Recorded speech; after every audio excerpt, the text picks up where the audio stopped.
If Mrs. Cassidy is interested in having that post office called Altamont, Altamont it shall be. With those words, in 1887, President Grover Cleveland set in motion the machinery of government that would give Altamont its name. But actually, that part of Altamont's history is nearer to today than it is to yesterday. As an incorporated village, Altamont came into being 100 years ago in 1890. And as is the custom, we take this occasion to look back and see how it is we got here, and perhaps look forward to see where we might be going. In 1630, Kilian van Rensselaer, pearl merchant in Holland, made a deal with the Indians that was almost as good a bargain as the one from Manhattan. For a few axes, knives, duffels, and some wampum, he purchased an area of land 24 miles long and 48 miles wide, stretching on either side of the Hudson River. And there he established himself as a patroon. This area has been known under many names during its 360 years of recorded history. And we have a little device here to help us keep track. At the time we're speaking of, it was known as Colony of the Rensselaers and was under the Dutch flag.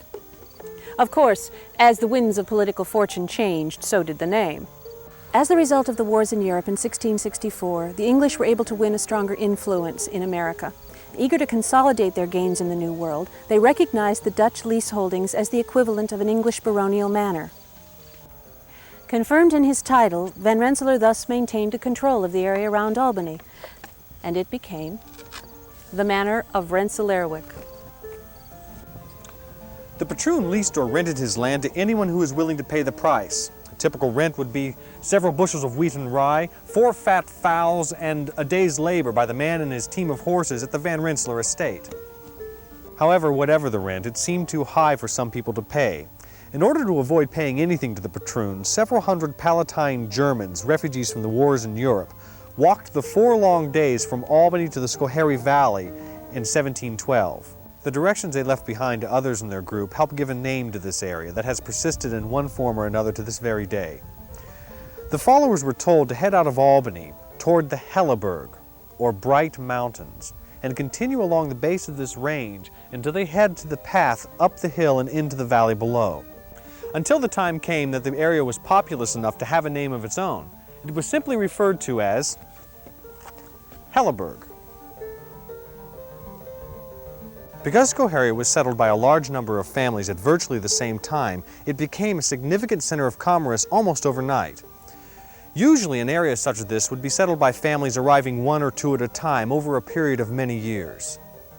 If you take a look at the Bleecker map of 1767, you'll notice immediately that the 2 main routes west from Albany at the time were the King's Highway between Albany and Schenectady and the road over the mountains to Schoharie. The Schoharie Road proceeded west out of Albany along what is today's Western Avenue to State Route 146. From there, it headed straight for the Helderbergs and up the mountain. But not everyone was passing through. Around 1745, Jariah Severson, Jan Dirk van Arnhem, and Jacob Kidney all leased land from the Van Rensselaers and established homesteads in the area we now know as Altamont. The Severson house here on Brandel Road is the oldest existing structure within the village limits today. Now, while its exact date of construction isn't known, the Bleecker map of 1763 shows it existing in that year. Family tradition has it that the house was built around 1745-1750. Garages and additions were built as the family grew and it passed from father to son. Approaching its 250th year, the house was home to the Severson family for over 175 years. While ownership has passed out of the family now, the Seversons themselves are still close by, resting comfortably just across the street under the trees. It seems old Van Rensselaer granted them a long-term lease. Jacob Kidney's farm stood just across the road. The Kidney family is long gone, and no records exist of the construction of the building, but it does show up on the Bleecker map of 1767. Jacob apparently never had the need to establish a family burying ground of his own before he himself passed away in 1772. Consequently, his widow accepted the kind offer of the Severson family, neighbors just down the road here, to bury him in their family burial ground. Unlike their Connecticut Yankee neighbors up in the hill towns, with their communal churchyards, the people around here buried their loved ones on the family homestead, and it was considered the neighborly thing to do to offer space to friends of yours who didn't have a place of their own. Just about a mile down Brandel Road is the farm of our third settler, Jan Dirk van Arnhem. The house is gone, burned in a fire in 1906, but the family's still here. And so is the barn, although it's been repaired and modified over the years. In 1958 it was seriously damaged by a freak windstorm, although still not bad for 250 years. It's been recently repurchased, and the new owners plan to stabilize the structure so it might see another 250 years. From the mid-1700s to the Revolutionary War, this area began to grow rapidly. Families such as the Crounces and the Seversons, whose descendants still live in this area, established themselves and their children on farms throughout the rich, fertile land and began to develop a sense of community. The Revolutionary War brought this growth and prosperity to an abrupt end and set neighbor against neighbor. There was a great deal of Tory sentiment in the area, and many documents referencing the Hellebergs note the Tory activity. In the early days of the war, supporting the rebels was a hazardous choice indeed. One tale recounts the Van Auken women, left behind when their husbands went off to fight the British, sleeping in the woods in the family pig pen. It seems the Tories would dress up as Indians and threaten, harass, rob, and even burn the rebel homes. However, as the tide turned, Arthur Gregg notes in his book Old Hellebergh that many of those listed and even arrested as Tories are found joining the Patriot militia. To the victors go the spoils, or at least the historical markers. Frederick Crounce and Captain Jacob Van Arnhem, son of Jan Dirk, our third settler, were two of Helleberg's more famous sons and played an important role in providing American troops supplies during the Saratoga campaign. As far as we know, there are no Tory markers. After the war, settlement resumed its brisk pace. Farms were being leased and homes erected. Ancestors of today's Hilton and Keenholts families settled in the immediate area. As more people arrived in the lands over the south and west over the Hellebergs, travel on the old wagon road between Albany and Schoharie increased until a regular stage route became a necessity. The Albany-Schoharie Stage Company began service over a route taking it through what is now Altamont. George Severson, son of Jeriah, caught the entrepreneurial spirit of the new republic and turned from farming to innkeeping. About 1790, at the foot of the mountain, he built the Wayside Inn. As was stated in his license, being of good moral character, he may keep a public inn and retail strong and spirituous liquors. Located as it was a long day's journey out of Albany, the inn was Helleberg's first successful commercial enterprise. It operated until 1849, when the new Schoharie Plank Road commenced operation, thus diverting traffic away from the inn. The Wayside Inn sat on this spot until 1956, when these photos were taken just prior to its being razed. The Wayside Inn must have been quite a sight. Stories passed down through the Severson family tell of drovers coming through the bar room, washing down their lunches with bitters and cider, while their herds of turkeys, sheep, and hogs milled about the front yard. On a more domestic note, family lore tells of Mrs. Severson actually shooting pigeons out the back door to provide an evening meal for the family. Now, while this is more chancy than going to the local supermarket, it was less expensive. George Severson died unexpectedly at the age of 47. His passing and the subsequent settlement of his estate brought about a most unusual event. On January 13, 1814, in the main room of the Wayside Inn, 2 female slaves were sold. It's the only known slave auction in the village history. Although a few families were known to possess slaves, the practice was very uncommon in this area, although it was legal in New York. Approximately 10 years after George Severson opened his Wayside Inn, Mr. Benjamin Knower, in around 1800, built this splendid house about a mile east on the old Schoharie Road. Now, obviously a man of means, Mr. Knower was influential in the commercial circles of his day and well connected politically. Ben Knower was founder and president of the former Mechanics and Farmers Bank of Albany. He was also New York State Treasurer from 1821 to 1824. And in 1824, in the front parlor of this house, his daughter Cornelia married future Governor William Marcy. A hatter by trade, it's believed that Benjamin Knower's original hat factory was either directly behind this house or that the building was the hat factory and later converted into a residence. In 1812, New York State's first agricultural newspaper, the Plowboy, carried this advertisement. Benjamin Knower, at his old stand, number 421 South Market Street, Albany, has constantly on hand a general assortment of hats of every description of American manufacture at the most reasonable prices. All hats made by him are rendered waterproof, if required, by a secret process. The advantage of this improvement is obvious, as nothing so soon destroys the shape and beauty of a hat as getting it drenched by rain or otherwise. American-made, reasonable prices. Some things never seem to change. During this period of growth and development in the 1820s, this area received its own official distinct identity. A post office was established in 1829, and the area along the Hellebergh Mountains, along the old Schoharie Road, became known as West Guilderland. Naturally, the post office was located in a most convenient place, right here at George Severson's Wayside Tavern, in the bar room. By 1834, the little community that had sprung up around the hat factory had grown sufficiently to gain a little political clout. Of course, it didn't hurt that its favorite son, Ben Knower, had been state treasurer for 4 years. In any event, following the general election of 1834, the official post office of the area was removed from George Severson's tavern to that of Jacob Crounce, just 2 doors down from Benjamin Knower's house.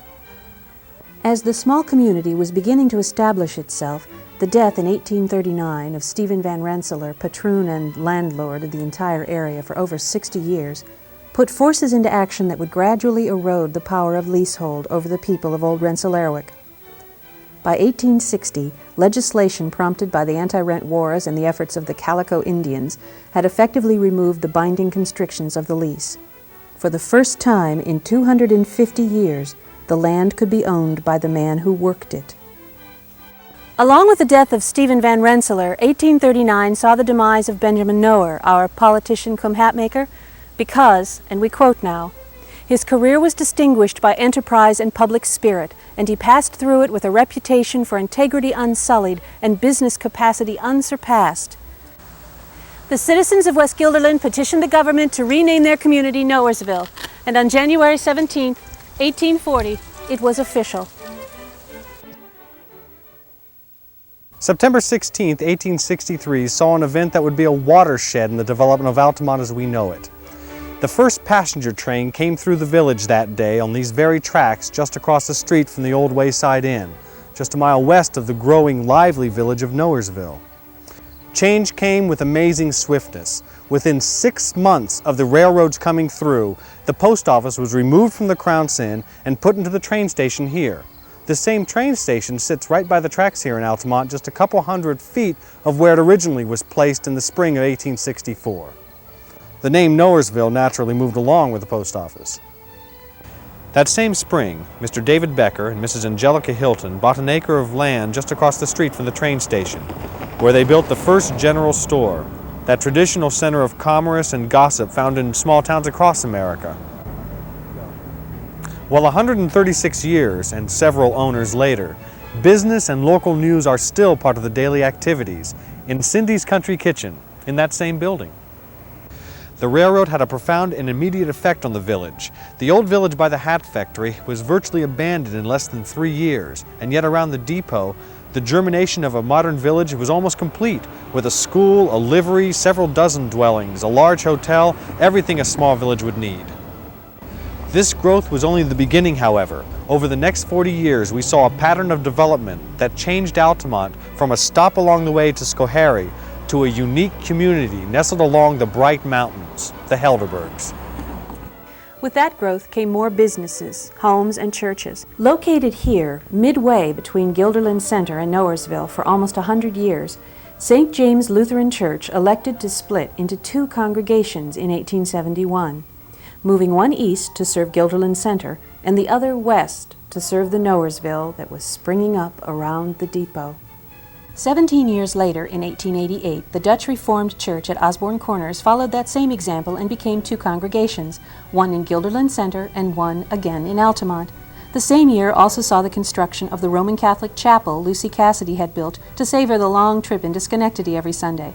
That summer chapel was remodeled into a year-round facility and is now St. Lucy's Catholic Church. 1884, the Knowersville Enterprise, precursor to the Altamont Enterprise, began weekly publication, just in time, it seems, to report on another landmark event, the Great Fire of 1886. On the night of April 30th, a fire began that virtually destroyed the downtown business center of the village. Spreading swiftly, the flames claimed 9 buildings. The buildings that you see here replaced the ones that were destroyed that evening by the fire. Lost was the carriage manufacturer, the hardware store, the tinsmith's shop, the woodworking shop, and several residences. All establishments a growing community could scarcely stand to lose. The fire consumed such a large area because the village had an inadequate water supply with which to fight it. And in order to create a fire district, a dependable water supply was necessary. Now, the only equitable way to pay for a water supply was to levy taxes, which meant a political structure was necessary, which in turn means incorporation. The debate over incorporation never became particularly heated. Most citizens recognized the need. However, there was another proposal, that of changing the village's name from Knowersville to Altamont, that did. This debate raged through the parlors, living rooms, bar rooms, virtually every nook and cranny of the village. The idea was first broached in a petition urging the postmaster to correct a long-standing delivery problem. Namely, about half the mail for Knowersville was misdirected to Knowlesville in Orleans County before it ended up in the right community. Other people felt that Knowersville sounded too much like Voorheesville, and strangers often mistook one for the other on trains coming out of the city. As a result of the petitions, in the summer of 1887, the postmaster received notice that the name of the village would be changed from Knowersville to Altamont. Letters to the editor during this period reflect the differing points of view. The name Altamont was derived from the high point near here, which is commonly known by that name. The word alta means high, and mount is short for mountain, or when pronounced together, meaning the highest mountain, being quite appropriate. We deeply regret that the name of our village has been changed. What shall be gained by the change? Altamont means high and lofty, but it does not elevate us in the least. To call an anthill the Rocky Mountains does not make it so. Altamont brings us no gain, no new blessing, and no new prosperity. On the contrary, it may bring a few sighs and perchance a few tears of regret. The debate continued. In the October 15, 1887 edition of the Enterprise, there was this article. There will be a hearing before a special post office agent. Mr. John Knower of New York, having influence with the government, has thus far been able to open the question. The latest report from the Postmaster General is that this post office will be named Knower as of January 1st, 1888. Enter Mrs. Lucy Cassidy, the widow of William R. Cassidy, former president of the Albany Argus newspaper and a power in the National Democratic Party before his death.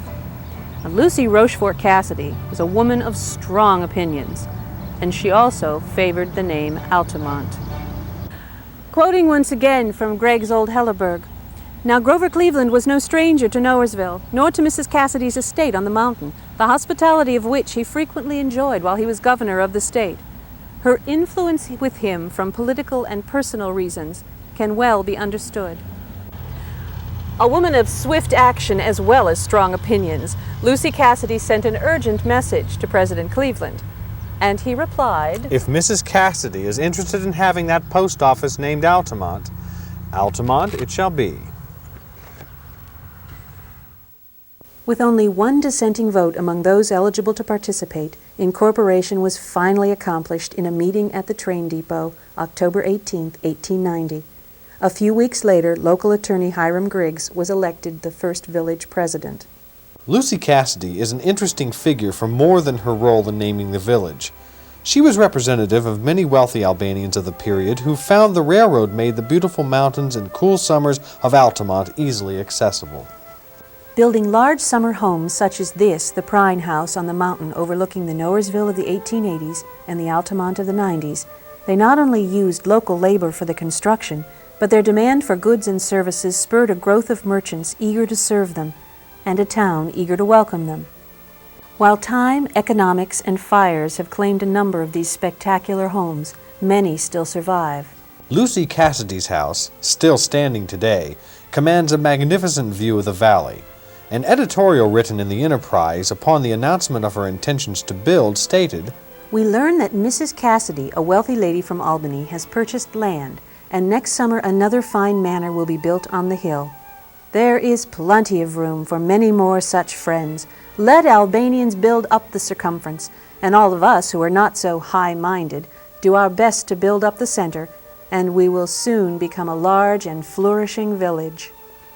Just next door to Lucy's house, the home of Supreme Court Justice Peckham still maintains its grace and beauty, perched high above the village. It is now the Cobb Memorial School. And this one, built originally for John Bleecker Groot, a descendant of 3 prominent Albanian families as well as of old Stephen Van Rensselaer himself, was converted into a restaurant after World War II and most recently has been known as the Altamont Manor. It is now privately owned once more, with the current family planning to restore it to its beauty as a residence. Perhaps the most famous building built during this period was Keshequa, erected on this site by Colonel Walter S. Church. With 175 rooms and costing over $100,000 in the currency of 1885, its extravagance eventually forced him into bankruptcy. In 1924, this elaborate and unusual building became a part of the La Salette Seminary, providing housing for the priests until it burned in 1946. This map, published in 1889, shows how very far the little stop on the Schoharie Road had come since the first train arrived 25 years before. The village had continued growing through disaster and dissension to become a lovely, graceful example of Victorian small-town America. One of the most notable features of the village today is the cohesiveness and elegance of the architecture. The vast majority of homes built during the period of rapid expansion between 1870 and 1910 are proudly maintained in their original condition. Many commercial buildings that housed general stores, harness shops, carriage factories, and furniture makers have been adapted to accommodate changing times and modern conveniences. One of Altamont's best-known businesses, the Hallenbach Furniture Company, is now the Fredendall Funeral Home, and the old train station now houses a dentist, a lawyer, and an insurance office. 2 years after the incorporation of Altamont, an event that has become an institution came into being. The Altamont Fair was born and has operated continuously ever since. Over the years, the counties of Schenectady and Greene were added as sponsors. From the small agricultural exposition of 1892, the fair has grown into New York State's only tri-county fair. The fairgrounds in Altamont represent a spirit of good things about small-town America that unfortunately is vanishing as cities grow larger and more impersonal. The old-fashioned county fair, the 4-H, the baked goods competition, the horse pull, the animal judging, all are important in returning us to our roots in the land. At the turn of the century, Altamont was a thriving community whose lifeblood was the railroad. The train made it possible to live in Altamont and work in Albany. Every morning the commuters could be seen gathering on the platform for the journey. By 1901, the train also made it possible to attend the new Altamont High School while still living as far away as Schoharie, and the students had begun mixing with the commuters on the platform of the depot. As Altamont entered the 20th century, forces were beginning to appear that would have a profound effect on its character and way of life. With the coming of the automobile, people were no longer tied to the steel ribbons of the railroad. They were free to live wherever they chose, and still be within easy commuting distance of work. As a result, the towns and villages surrounding Albany began to grow, while Altamont, just beyond an easy commute, saw the steady growth of the 50 years since the coming of the railroad slow drastically over the years between 1915 and 1965. It's not that progress passed Altamont by.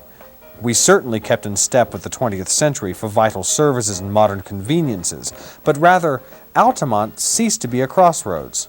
In a very real way, this was to prove a blessing, to preserve what was good about living in a small town, while avoiding many of the mistakes and misfortunes that plagued so many other areas.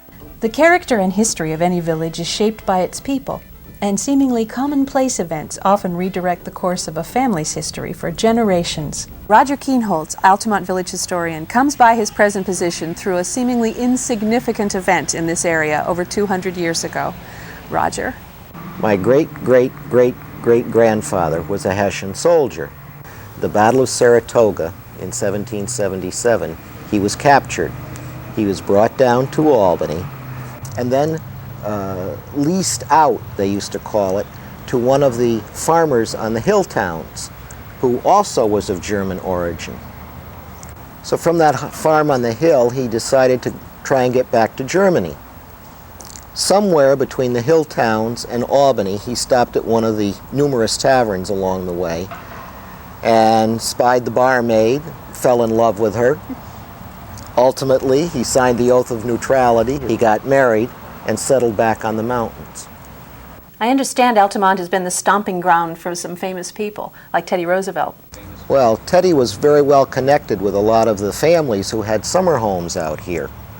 And so he used to get on the train in downtown Albany, take the train out to Knowersville or Altamont, get off the train, and go directly across the street to the Knowersville, or later the Altamont Hotel, where he'd have a couple and toast the Republican Party, and then he would wend his way up the hill to visit his politically connected, wealthy Albany friends.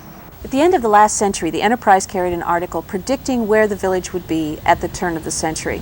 In light of that, we have invited present Mayor James Caruso here today to listen to that article and then make some predictions of his own. The article restated, 12 years from now, Altamont will be a very busy place. Tally-ho coaches will ply hourly to the fashionable hotels at Sulphur Springs, Thompson's and Warner's Lakes, and High Point. A natural gas illuminates a device lettered the Coney Island of Albany, which can be seen with a glass from Bern and from Knox with the naked eye. Mayor Caruso, what do you think of this? It's an absolutely marvelous prediction. Anybody who is in this area would be absolutely horrified if we had a large sign saying the Coney Island of Albany, or a large sign saying anything. I would say that in 10 years from now, the population probably will not increase very drastically. The number of homes that can be built within the village are limited. I would say maybe another 200 people, and that probably would be about the limit. Can you tell us a little bit about what makes Altamont such a great place to live? Because we are 17 miles from the city of Albany and about the same distance from the city of Schenectady, people come here because they find something different in Altamont. They like the character of the village, they like the architecture, they like the people. So that they are not moving here to change things, they're moving here to become part of the village. And we just kind of seem to assimilate everybody as they move in. As Altamont moves into its second century as an incorporated village, it's seeing a reawakening sense of heritage and preservation. Altamont is renowned in the Capital District for its wealth of beautiful homes and its quiet country setting. We have been blessed with an architectural heritage that with only a few exceptions has remained intact for over 100 years. Families will come and go through the years, but the land and the buildings provide the vital link down the centuries.